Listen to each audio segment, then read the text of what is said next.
All right, everyone, welcome back to the Lethal Library. I'm Stephanie. I'm Dani. And today we're going to tell you another true crime tale straight out of Idaho, straight out of the 208. I'm excited for this one because Dani is excited about it. She loves a good story and she has been absolutely killing it on the research. So, Dani, what's in store for us today? Well, that escalated quickly, but did it? On today's episode of the Lethal Library, we're going to tell you the story of Daryl E. Payne. You can never really know someone and what they're capable of. Sources used in today's episode are the one and only the Idaho Statesman. Bitch.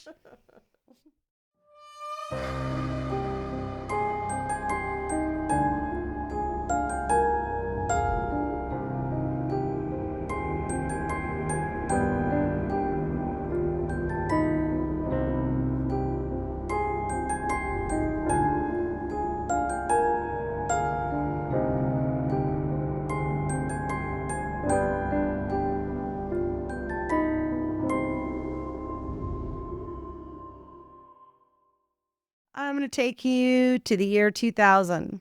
Oh, okay. Fairly recent comparatively. On July 6, 2000, 22-year-old Samantha Marr left her job at Transcontinental Transport at 9:45 in the morning to attend her class at Boise State University. She never made it to class and never returned back to work. So she was taking a class midday, jumping over, going and do that, and then she would come back to work. Killing it. She's making it happen. Didn't make class and didn't come back to work. She was reported missing by her husband, Dan Marr. Samantha and Dan had only been married for 8 months. Police are asking the public for help in locating her and her 1995 green Ford Mustang. Love a Mustang. I can picture that car. Me too. I can see it. Earlier that morning, Daryl Payne, 34, kissed his wife, Teresa, and left for work. Payne had just started a new job at Micron 2 weeks earlier after leaving his job at a lawn sprinkler company. All right, moving on up. Micron's a good job around this area for anyone that might not be familiar. It's one of the biggest employers in Idaho. It's been voted one of the best places to work, and there's just tons of jobs, good retirement, good benefits. It's a really great place to work. So going from that to Micron, it's a win. And there's all different levels. Yes. You could be an engineer, you could can be a go groundskeeper, you could be... places. Teresa received a call from her husband's work, and his boss stated he didn't show up that morning. Really? Teresa began looking for Payne, and when she arrived home, she noticed things were out of order. So he kissed her goodbye. She was still in bed, right? So she gets up, goes and does her thing. But when she finds out he didn't go to work, she goes home first. If your spouse is missing, you're going to go home like, are you sick? And this is 2000, right? Like cell phones, whatever. Many people did. But if somebody's sick and they're in bed, like, oh, I'm going to go home and just go back to bed. When she got there was pizza crusts on a plate in the living room. Like, she kept a tidy house. She knew, when things, how you leave your house and when things are wrong. And no, I'm one of those people that if I left a cup somewhere and then it's on another place. Yeah, you're like, what? Yeah. So she knew like something was not right. So she called the Canyon County Sheriff's Office to report her husband missing. As well as I would, because you got to do show something. Work, but he's been back to the house. What the hell's going on? The sheriff's office advised her that she would have to wait to make the report. Standard. Meanwhile, Samantha's family is searching for her, trying to locate her car. Her father even had an airplane up in the air looking for her distinct green Mustang. Wow. Because it's a very distinct vehicle. And so, the place where she worked from what I understood, was her family's business. Okay. So the latitude to be able to go to school and come back was But granted. she should be coming back or keeping but contact. Her family knows. Like, she goes to class and she comes back. On the morning of July 8th, a Canyon County Sheriff's deputy arrived at the Payne's home to take a missing persons report. While the deputy was taking the report, Teresa received a call from Payne, her husband. Without Payne knowing, his wife told the deputy parts of the conversation. Oh, shit. Let me tell you a little bit about this guy. I don't think his wife even knew about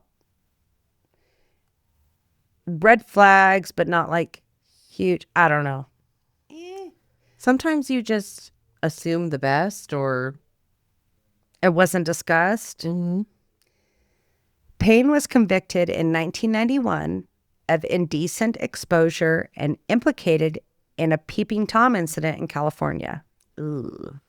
He was also convicted in 1996 of window peeping in Boise. Quit with the peeping.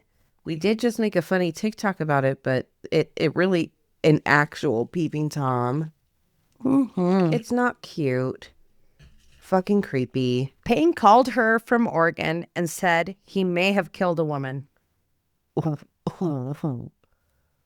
that escalate quickly? It 0 to 100 right there. Could you imagine being the wife and being like, I just can't find my husband. I think that he maybe crashed or he's sick. And while she actually has a deputy at her house, she's like, here he is. Hey, honey. Might have killed a woman. And you're like, okay, good on her for being like, this guy just said he might have killed a woman. Wow. Payne also told his wife he had hid the body near their residence. No. I shouldn't laugh, but can you imagine? It's good that he said this because fuck these criminals, but it's just, once again, you're immediately on a phone line, which even if the call isn't recorded, you know that they can see when you called. Someone who has no idea you're out there murdering.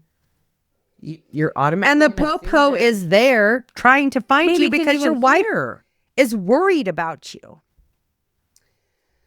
They were living in a home on a small dairy farm on Amity and McDermott in Nampa. You got it in your brain? Yep. Payne had told his wife he had overdosed on aspirin and was going to shoot himself. Oh, wow. Another escalation. You can It takes a lot. Okay. Would it take more than a bottle? Probably a full bottle. The deputy reached out to the Eugene, Oregon Police Department to report a suicidal man at a hotel and to be on the lookout for Samantha and her car. Ooh. So he was in Eugene, Oregon. The Eugene police located Payne at a Motel 6. After 30 minutes of phone negotiations, Payne left the room without incident and was arrested. He had registered at the hotel on Friday night with Samantha's Mustang. Wow.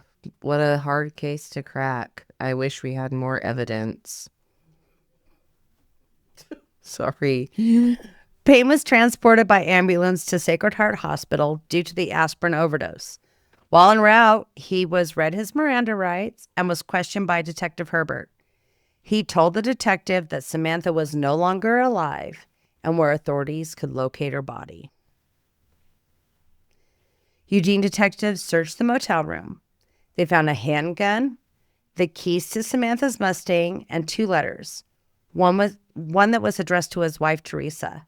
In both letters, Payne referenced to killing Samantha and committing 3 other rapes. What in the fuck, bro? They searched Samantha's car where they found a large amount of blood in the back seat, her credit cards, .22 caliber bullets, handcuffs, hair dye, latex gloves, along with several other items connecting Payne to the vehicle. So it sounds like he thought he was going to go on the run for a little bit. The hair dye. Not when you're this brazen. Oh, and you're so stupid. perceptive. Just, yes. Oh my God. I'm so just. Authorities located Samantha's body in a waste pit on the property of the Payne's residence. How disgusting. As a wife, could you imagine if you didn't know the red flags?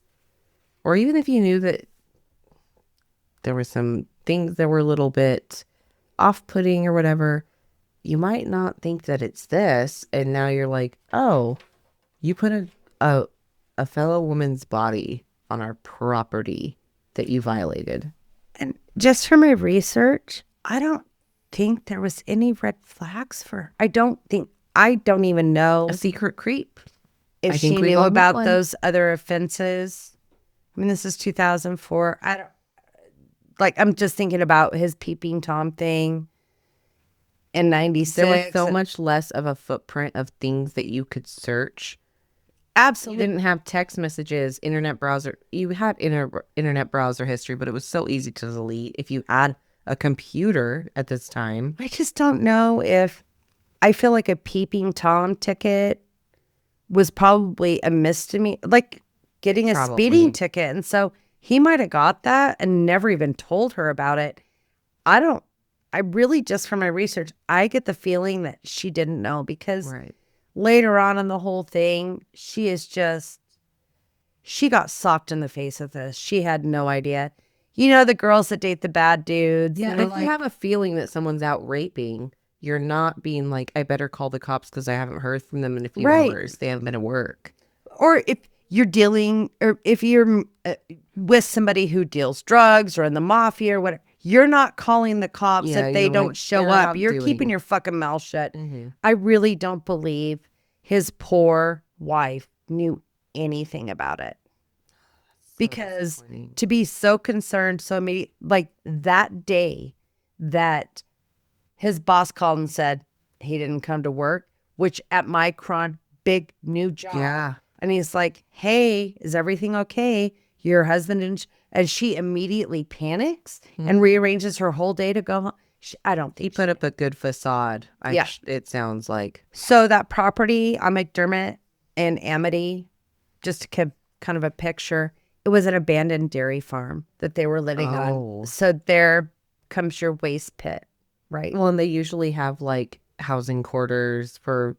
Right. Or even the owners Mhm. of the dairy might have been living at that house, you know, but that's where they were living. Wow.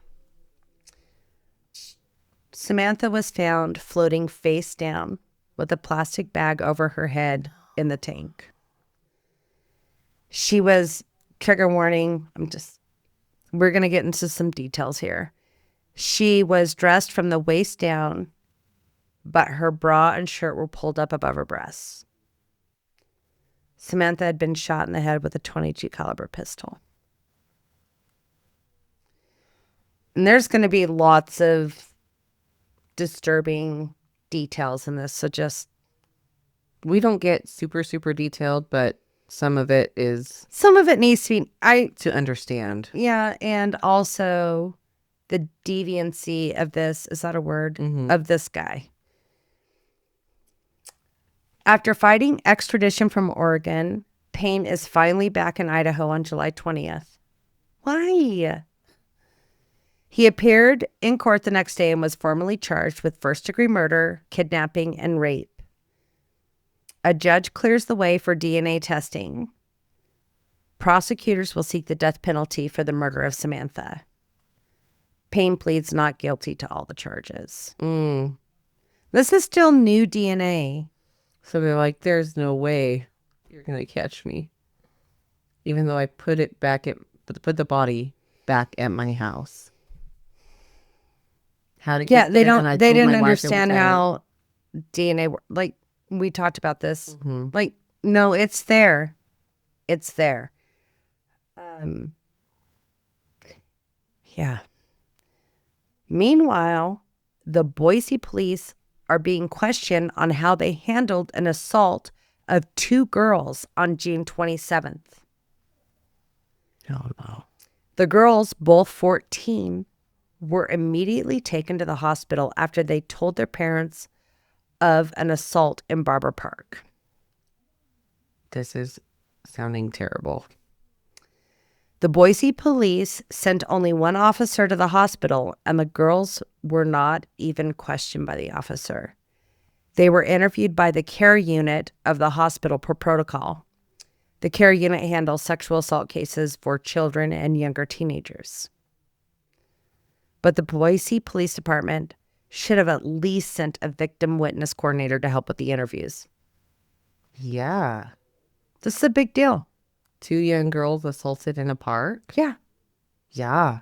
So this is just a couple weeks before Samantha. And like you said, it clearly escalated. The next morning, it was discovered that the assault had taken place outside of the Boise police jurisdiction and that would actually be in the jurisdiction of the Ada County Sheriff's Office. Ada County took over the investigation on June 29th. After Payne's arrest, he is a suspect in the assault. Payne is also suspected of a rape that occurred on June 8th. Oh. A 39-year-old woman was raped at an apartment complex on Maple Grove in Boise. Payne's defense team filed a motion to get the death sentence dropped. They said the death penalty request was not filed correctly when presenting it before the judge. Judge says, nope. Sorry about your luck. Can you believe this guy? And just, it seems like either he was better at covering it up or keeping like a longer time period and just... I think I have it in here, the timeline of what happened because, well, so on June 8th was the Maple Grove incident. And on June 27th was the Barber Park incident. And Samantha was July 6th. So we're talking in 30 days. Yeah, less than. So, yeah. Escalate. So were you doing it before and then now you got sloppy? Or having like a big time frame between? But sometimes these criminals, when they get away with one, then I'm thinking I'm a professional. Yeah, I'm thinking Bundy, right? They get away with one and they're like, that was easy. Love this. Yeah. Yeah. Wow. In January of 2001, a police officer who mishandled the assault case of the girls faces possible disciplinary action. The officer erred by telling, this is going to piss you off. I'm telling you right now. The officer erred by telling one of the girls' parents he did not believe the girls. This error caused a 2-day delay in releasing the information from the public. In a hearing in February, the defense team is trying to get the suicide letters found in Payne's Eugene motel room suppressed. They claim the notes were to Payne's wife and they were marital communications. Judge Neville said, nope. The family of one of the girls that was assaulted in Barber Park said they have lost all the trust in the Boise Police Department. They said the assault was made worse because the police did not believe them. Get pissed. The police spent more time trying to intimidate a confession from the girls than investigating the assault. And that is common, especially back then. Still happens now. It's just a disgusting trend. And there's so many things, there's so many reasons for it and underlying shit that we don't need to get into. But you're going to get more mad. Oh, great.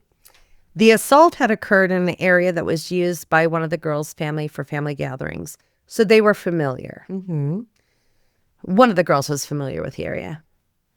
The rapist pulled a gun on them while they were walking to a favored beach area. He told the girls he would kill them and their families if they did not cooperate. The rapist also told the girls that he knew a dispatcher at the police department and would know if the girls called the police. How scary for these young ladies. And especially if you think all adults kind of know each other or know what to do. So that's not out of the picture for that to be true. He also said he had a razor blade in his backpack and would use it on them if they didn't do what he said. He said he would shoot the girls in the back if they made any noise or drew attention to themselves. He ordered them into the trees where he assaulted them while holding the gun. Fucking disgusting. Like, and to know But that they, as young girls, had to go through officers being like, oh, really? Oh, is that the truth? So fucking disappointing. the mother of one of the girls said the police department didn't even go look for any evidence of the attack until several hours later. The detective told the girls repeatedly that lying to the police was a crime, even during a visit to the crime scene. Well, and then even if something actually happened as a young girl or even an adult, you're thinking, well, what if there isn't evidence there? And so even if I'm not lying, they're thinking it's I'm a lie. lying. Am I going to be in trouble with the law? How fucking disgraceful. One of the girls was told she would be criminally prosecuted if she was lying, and how hundreds of man hours and thousands of taxpayer dollars would be spent. Shut the fuck up. This is what I'm saying. You're going to be so mad. Wait. When was the Greenbelt terror?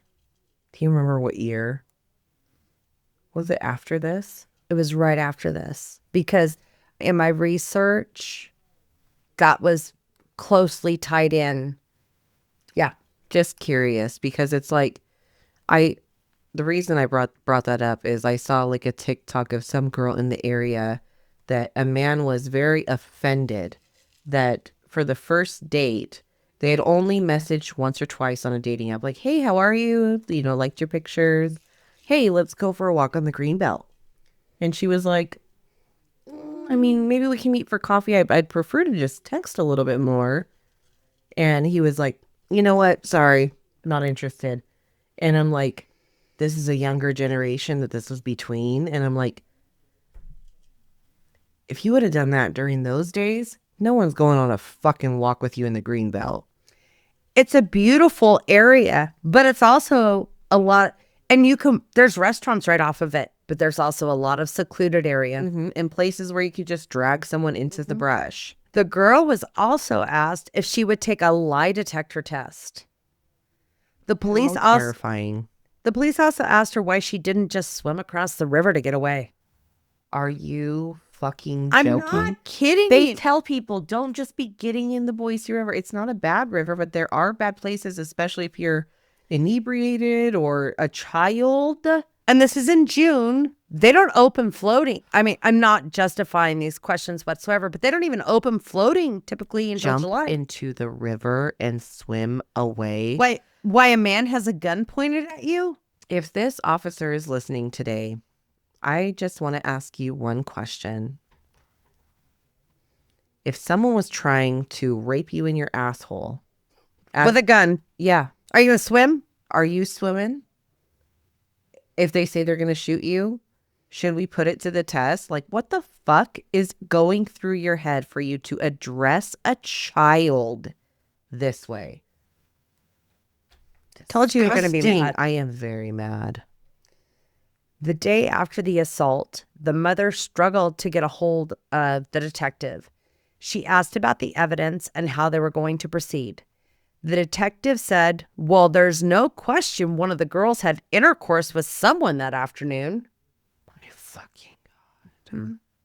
If a young teen is having consensual sex with their little boyfriend or something, they are not going and saying that some man raped them to draw attention.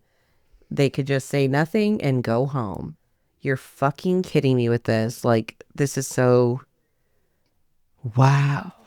2 days after the incident, they met with another detective who also told the girl it was against the law to lie to a police officer. They're ganging up on her. I think they know that at this point. And you can't just keep saying that and hoping that they'll like, what, did you have a lunch to go to? You didn't want to deal with this case? This is such fuckery.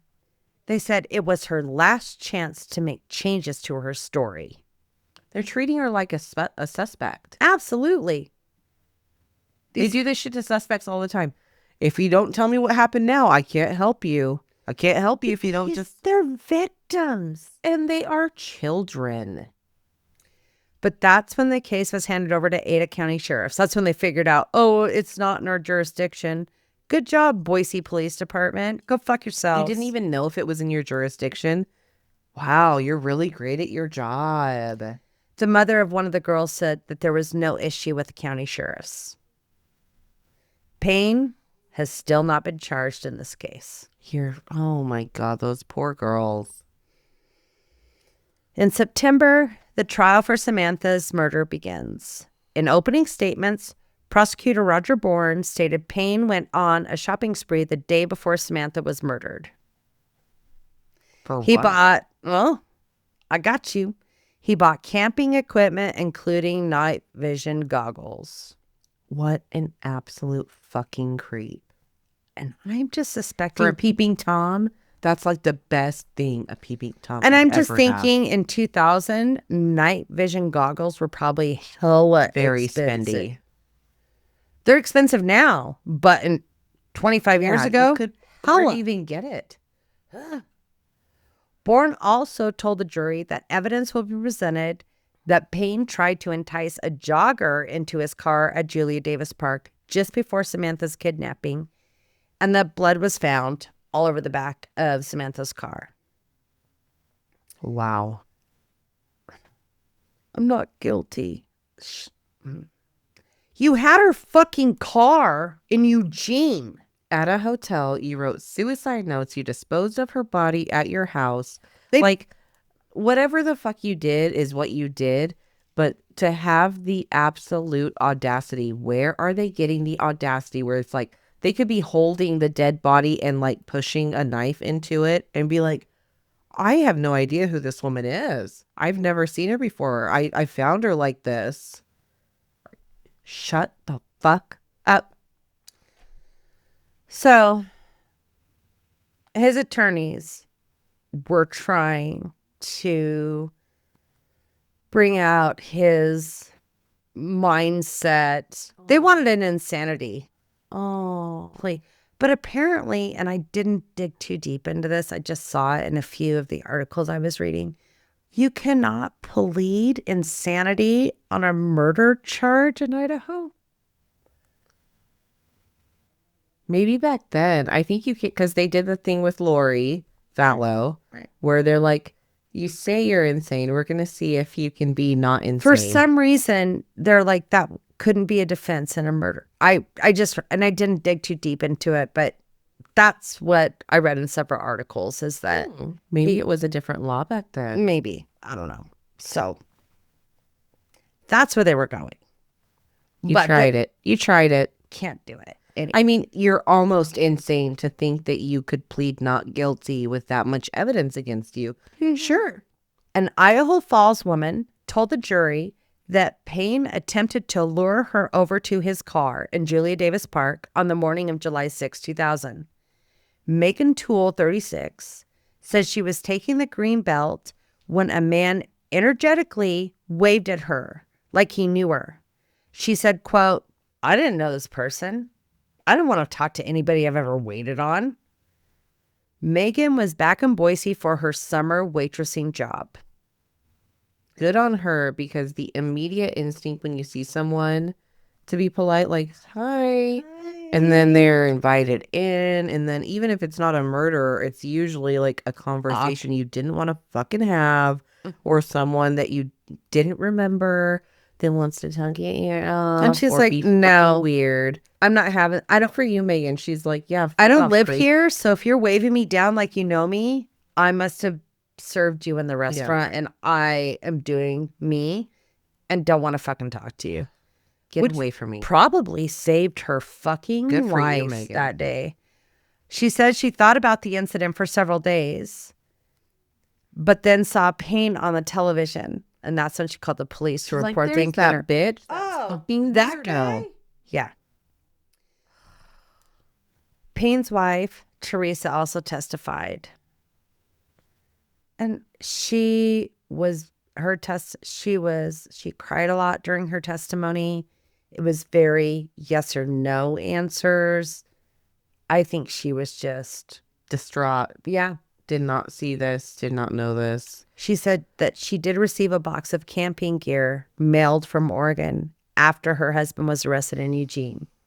So she's like, what the fuck are you out doing buying It seems like he was able to keep up a great facade and maybe was just like tiny dibble dabbling in like maybe a little peeping Tom here or an indecent exposure there and wasn't caught. And then, like you said, had one and didn't have the SWAT team and, you know, flashing lights on his doorstep that night. And so he's like, oh, well, this is fucking easy. No one's caught me. It's the next day.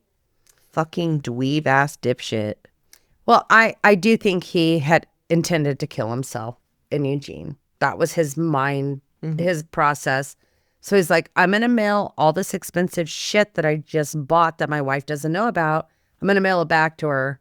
And then I'm going to... At least I can leave her a tent. God. My God. A DNA expert testified that a pair of pants, suspected to be Payne's, they were his, were found in Samantha's car. Oh. DNA on the pants matched Samantha's DNA. DNA was also located on 2 pairs of Payne's underwear that contained both Samantha's and Payne's DNA. You dirty fucking...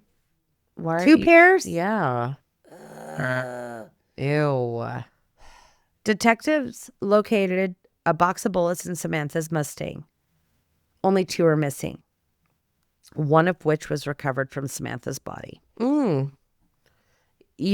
Payne has literally done all of the police work for them. He's like, here's all the evidence wrapped up in a pretty little Mustang. Here's my underwears. And he pleads not get the audacity is what I'm saying. It's like, you're not even going to try to have a deal and be like, could I maybe get second degree if what a fucking weirdo.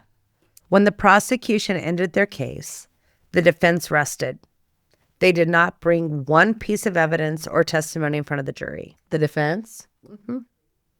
You can't just plead not guilty when there's that much evidence. Like, put up a different theory and be like, the police only focused on him, but her past, her ex-boyfriend was mad at her. Throw something into a reasonable doubt. Like, the public defender, Emil Mention, said that the state had already called all the witnesses the defense wanted to call and felt there wasn't enough evidence to suggest Payne planned to kill Samantha. So this is what they're going for.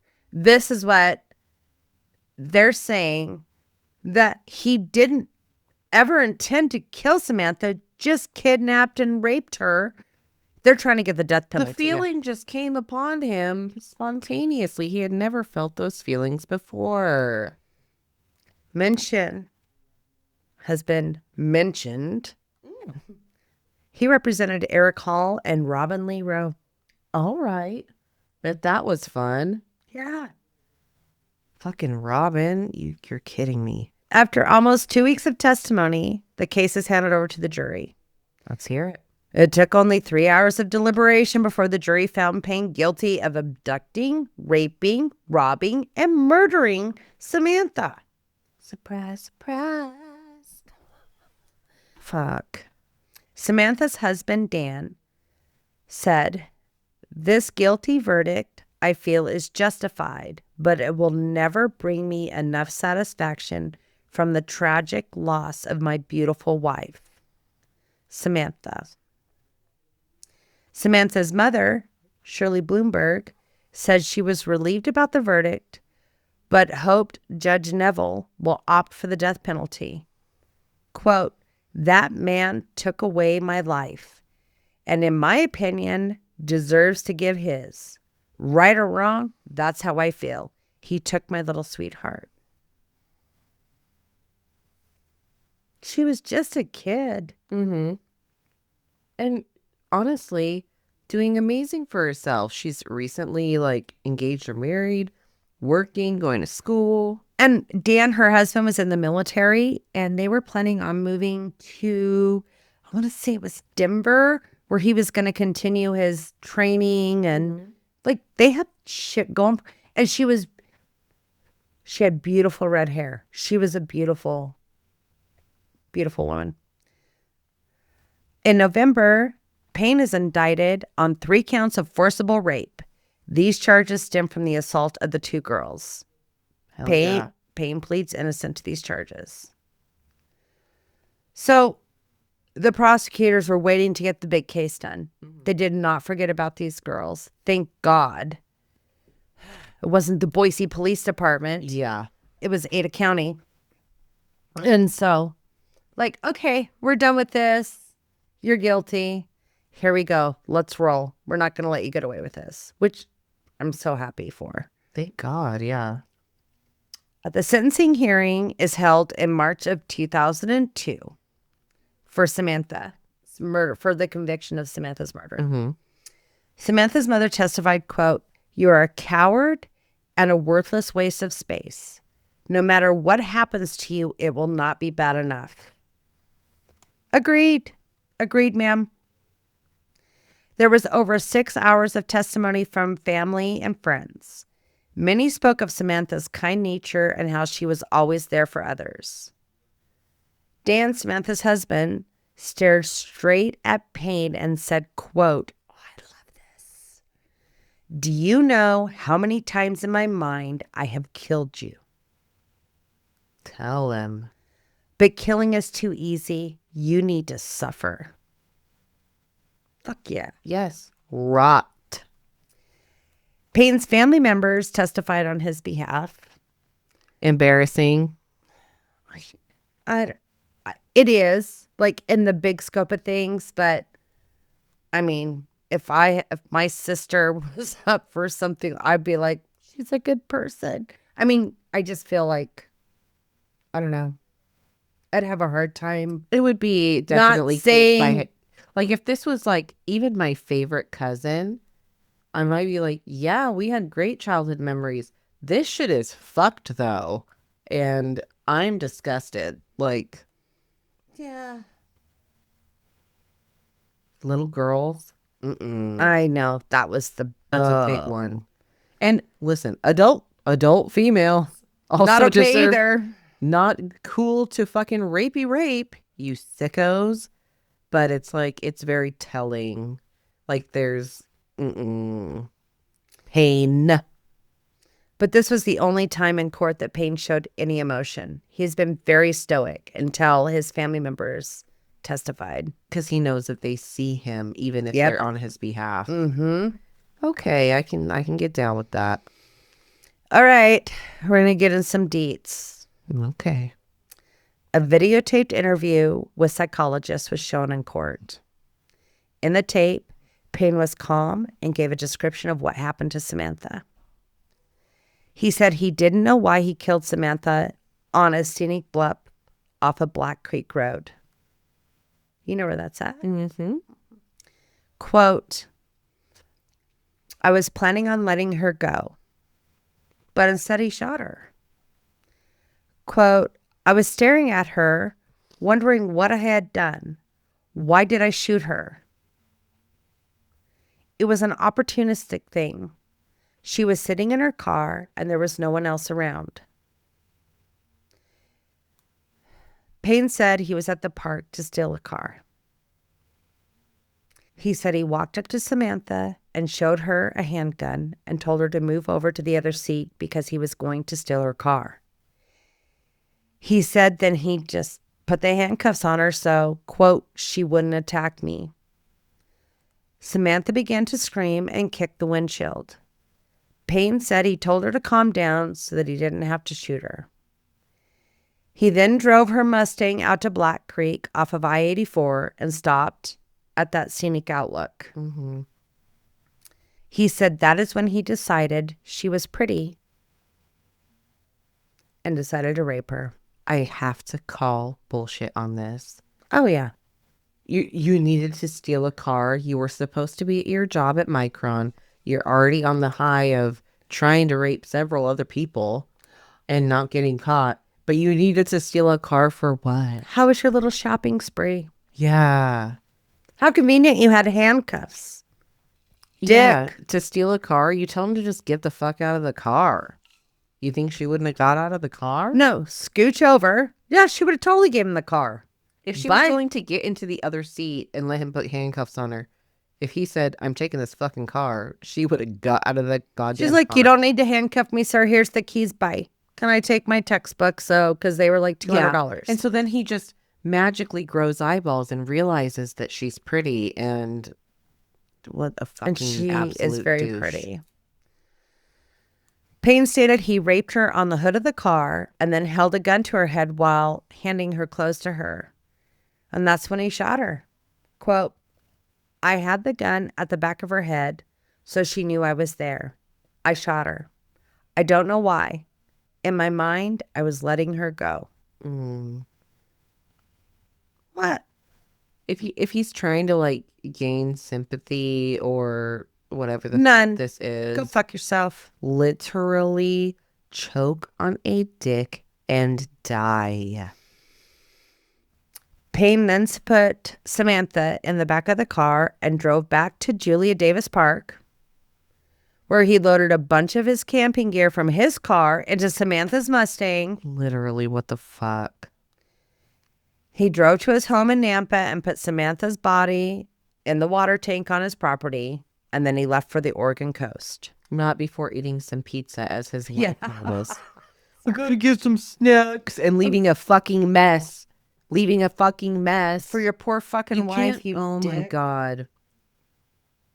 This has made me very upset, and I apologize. One of the psychologists that interviewed Payne, Robert Engold, testified that he suspects Payne was lying about wanting to steal a car. Genius. Wow. What an astute observation. And I'm not trying to be an absolute cunt about this, but I'm feeling very cunty right now. I know he has a degree, and so But he has to say it. But the vibes, if you hear this, They can't walk up there and go, this guy's full of shit. So what he's clinically, it's a lie. Sure. clinically, Okay. he's full of shit. Oh wait, no, it's just be professional. Appreciate it. We appreciate hearing it from a professional, but anyone with 2 ear holes or eyeballs could do it.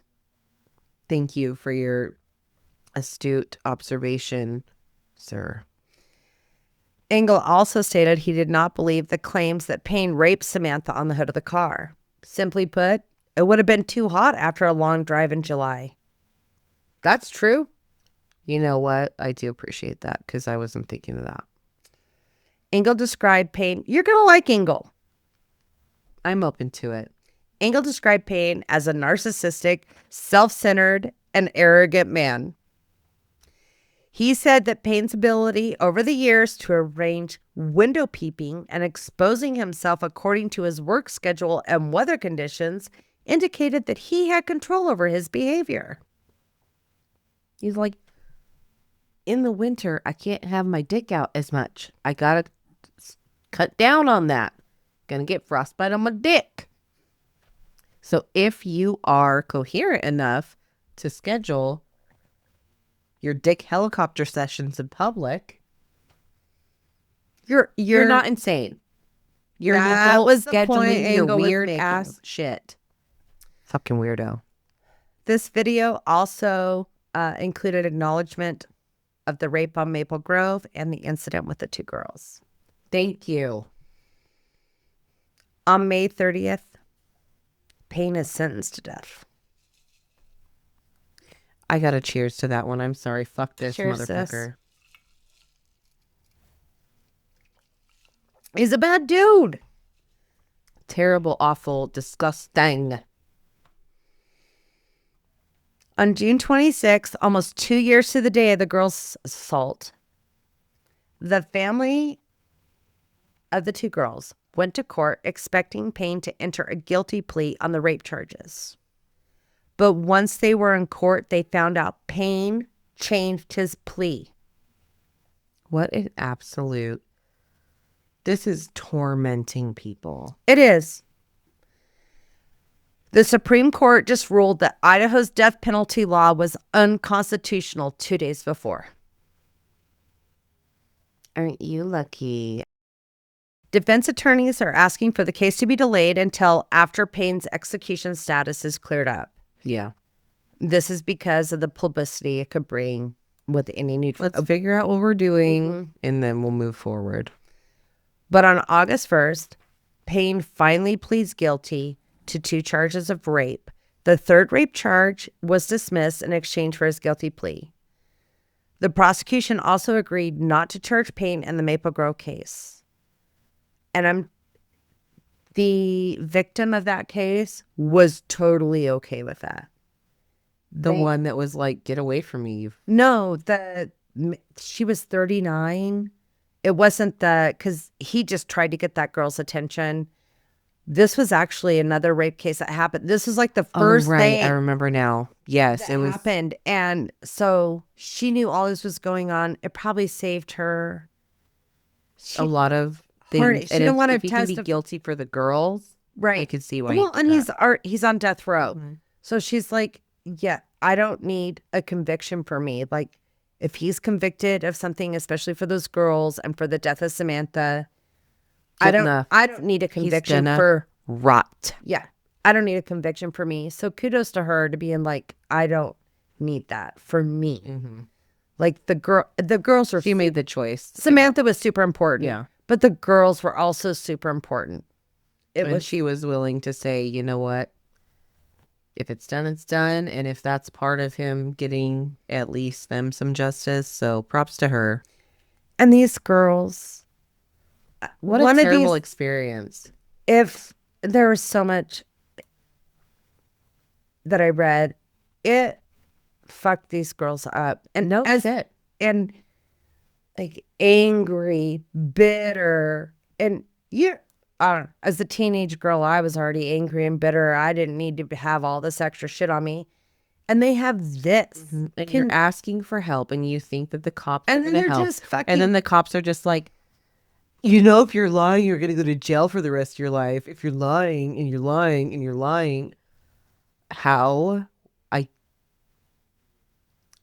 having that happen to you and coming forward, and if it's hard enough to do that because you think no one's going to believe you, and you're like, but what if we tell the cops? The police are here to help us. We have to tell the cops.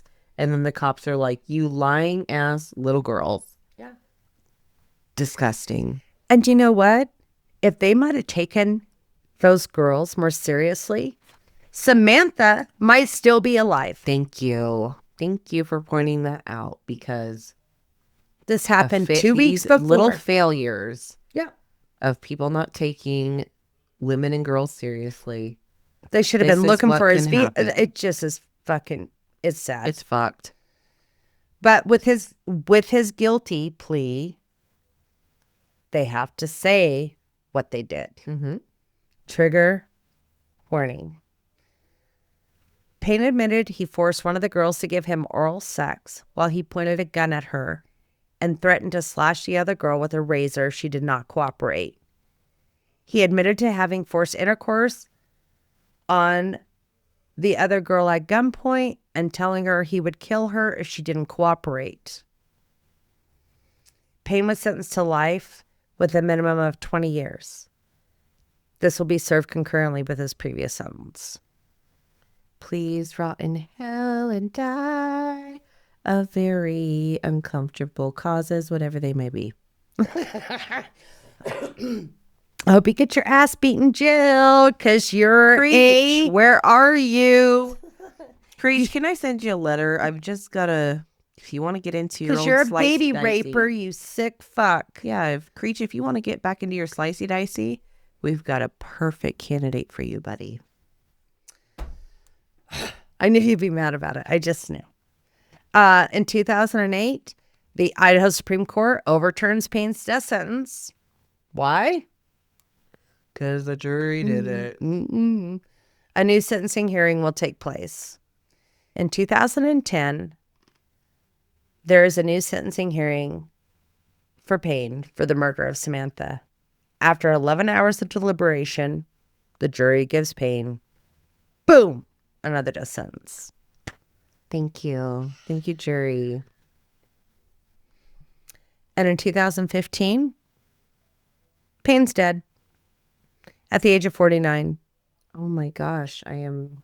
Are you so upset about it? Shell shocked and truly don't know how I can move on with hearing this news. He died after an extended illness at the Idaho Maximum Security Institution. Right. Boom. I know it's not the happiest ending, but I'm happy that it doesn't have to go through all these appeals and failed attempts. Especially for those young ladies. Die.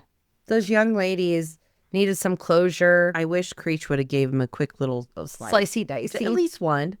I feel like it's kind of like a ritual amongst the death row. It's like if you didn't get sliced by Creech, were you really even here? Were you even there? Were you even there? They need like a little bumper sticker, a tattoo. Go to the Idaho death row. All I got was this scar from Creech. So Creech, you failed on this one. I wish you would have really stepped your game up. Overall, glad he's dead. What a terrible story. What an absolute dumb criminal. And the escalation. So that's what's like, that escalated Scary. quickly. Like Get the away with peeping this Tom. And time. then he had, and who knows if he raped other people that did not come say forward. anything, or drugged women and like date rape, who's homeless or extra vulnerable, and it was like within 30 days, all of those things. Disgusting. Do better, folks. Like, yikes. Wow. I would like to give a shout out to Rhonda.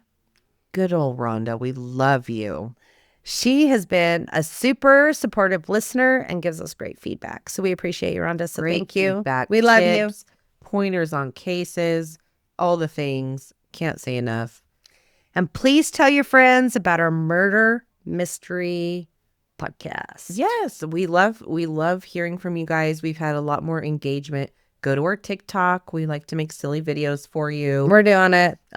If you have any suggestions or if you're connected to a case, we've received some feedback from people who are connected to cases and we'd love to hear it. You can email thelethallibrary@gmail.com. We're on Facebook, Instagram, all that good stuff. Our best stuff is going to be on TikTok though, so find us there. Alrighty, guys, have a good night. All right, 10-4 rubber ducky. Fuck yeah.